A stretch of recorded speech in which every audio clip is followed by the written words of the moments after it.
Welcome to the Gastro Guru. Today I'm going to be doing some amazing comfort food with fall flavors. I'm doing lazy sliders, some beautiful savory tarts, and two amazing cocktails. And as always, we need a drink to start off. So I'm going to be doing a fall mojito with some local peaches and some fresh basil out of my garden.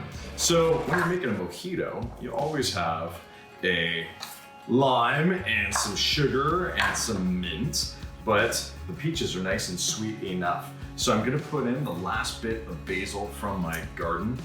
Oh, so good. The peaches are super, super sweet. I already tasted them before I put them into the cocktail. And that's what you always wanna make sure that you're tasting the fruit before you put it in, just in case you need to add a little bit of sugar. Now I'm adding in some Bombay Sapphire gin to start off with, so that helps to sort of break down the fruit and just to sort of build the flavors. So I'm gonna muddle this guy up, just to bruise it, get the juices out of the fruit, mash up the basil, and just mix it all up. There we go. Oh, I can already smell the botanicals from the gin mixing really, really well with the peaches and the mint. Mint, basil. Next, I'm gonna be adding in our ice cubes. So I'm using in 2 nice large cubes. There we go. So I want this to get nice and cold. And we're gonna add in some Fever Tree soda water and some aromatic tonic. It's also gonna give it a really nice pink tone and come together. And the ice is gonna melt into that glass. So half soda, half tonic, a little bit more. Beautiful cocktail. And I'm just gonna add in a little bit more basil. So this is a great little tip. I'm just gonna bruise it. So just adding that little bit of friction, just releases all those great essential oils from the basil. Give it a little stir. Fantastic.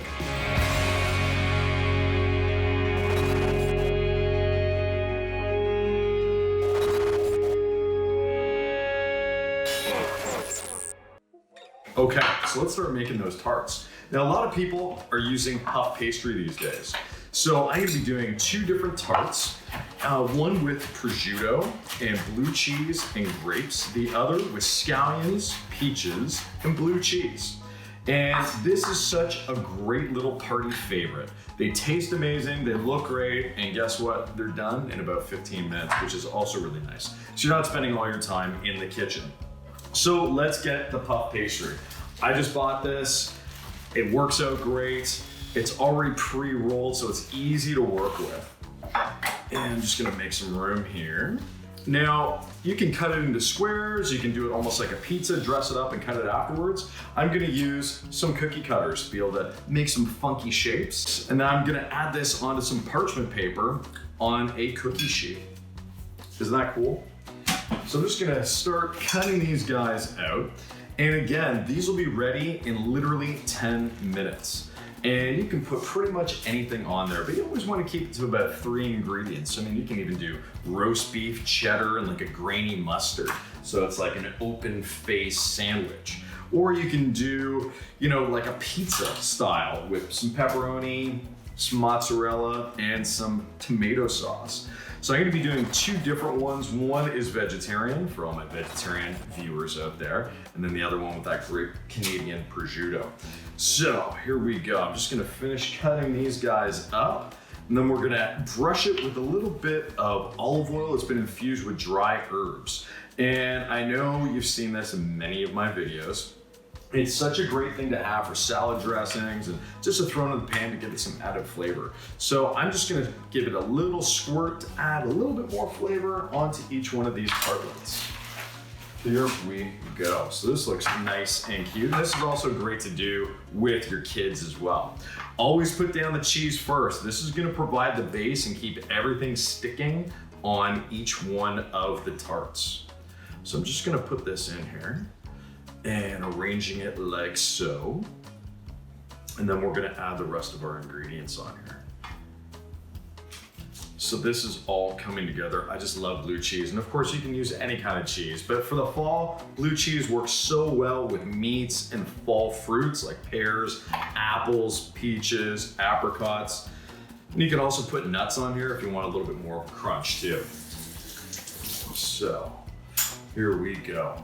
Let's add in our prosciutto. So I'm using a Canadian prosciutto. You can use Italian. You can also put on smoked salmon on here too, which is really nice. Again, puff pastry is just so versatile, easy to work with. It's actually one of the first things I started cooking with my grandmother. Oh, we've got enough. We'll throw some of this in my mouth. So we're just gonna kind of break up the grape, just kind of make it look nice and rustic and up on top there. And when it puffs up, it's gonna look beautiful with the golden brown. So now, where's my peach? We're gonna put down our peach slices. And I'm just gonna finally cut these guys up and drop it on here. So we wanna make sure that we don't have any slippage, which is the biggest thing. So that's why we're doing the little pieces on here and using the cheese as the base. So when the cheese melts, it sucks everything down onto the tart and then keeps it all together. Makes it also easier for eating. And we'll drop that on. And finish up the last guy here. Boom. So let's throw these into the oven. It's preheated at 400 and away we go.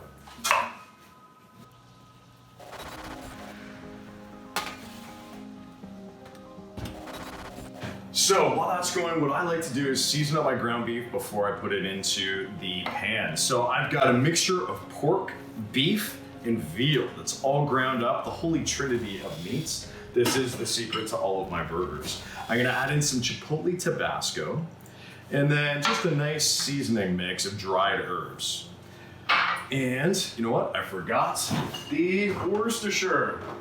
So I'm gonna add in some Worcestershire in here. And then the secret ingredient is the mayo. I know you're thinking mayo in burgers, but yeah, because we're gonna mix this up, throw it into the pan, and then put them into the buns and bring them together. So I don't want them to be drying out because nobody likes a dried out burger. So we're gonna keep this nice and moist and well seasoned. So by mixing it by hand before adding it into the pan with the caramelized onions, we're gonna ensure that it's well seasoned all the way through, just as if we're gonna be making actual patties. So we're just gonna combine all of this, get all the three meats together, and then we're gonna throw it into the pan to cook it up, and then drop them into some toasted little brioche buns. Super easy, boom. And we're gonna check on those onions, stir them up, add in the beef, and we're gonna get these bad boys going. So the beef only takes about 7 minutes to cook up, and then we're gonna be transferring this onto the sliced buns. So our ground beef is all done and we're ready to make our lazy sliders. So this is what you really need to do. So get some buns that are all intact, and then what you want to do is cut them so that the bottom stays together, the top stays together. Use a serrated knife or a really sharp, long knife so you're making a clean cut all the way through. So we're gonna be cutting all the way through to make sure that that goes perfectly, and there we go. So we're gonna put down the first layer. Now, this is all very important. I'm using sliced cheese so that the buns don't get too moist and fall apart from the meat. I know, it's very scientific. So we wanna make sure that we've got a good layer. I'm using provolone cheese just because I love provolone, and we're gonna get some nice slices in there. Next, we're gonna add in our meat. So this smells great, it's beautifully seasoned. I'm actually gonna add in a little bit more mayo to help it coagulate, because I did use pretty lean meat in the whole thing, and we need it to really stick together, and you're gonna see why at the end. So we're just piling on our veal, pork, and beef, the holy trinity of meats, and just adding it in. There we go. Next, the shredded cheese. So I'm gonna add in just a little bit of shredded cheese, and this is all gonna melt through the meat. Add in a little bit more mayo, and then some more cheese. So I'm using some Tex-Mex cheese with a little bit of habanero in there, cheddar and mozzarella. And then this is all gonna compress really nicely. I'm adding in some heirloom tomatoes because I like tomatoes on my burger. And I'm gonna cover this up. I've got the oven preheating at 350. So while these guys are gelling, I'm going to make up another cocktail. So next we're just gonna cover this up, and then I'm gonna brush it with some more of that herbed olive oil, just so that the buns get a nice golden brown. And we're gonna tent it so that they don't burn. You just wanna get that nice steaminess in there and get it to all come together. Doesn't that look awesome? Look at these little guys. I'm telling you, lazy sliders that are absolutely decadent. So let's toss these into the oven.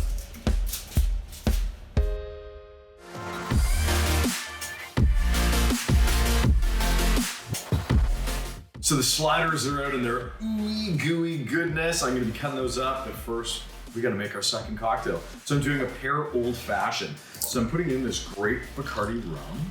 So about 2.5 ounces, because it's good to have some good rum in there.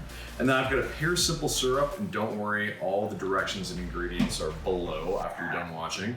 A little bit of orange bitters, and then I'm adding in pear ice cubes that I've already frozen. So this is just gonna keep on building those great flavors. I'm gonna add a little bit of acidity just to balance it.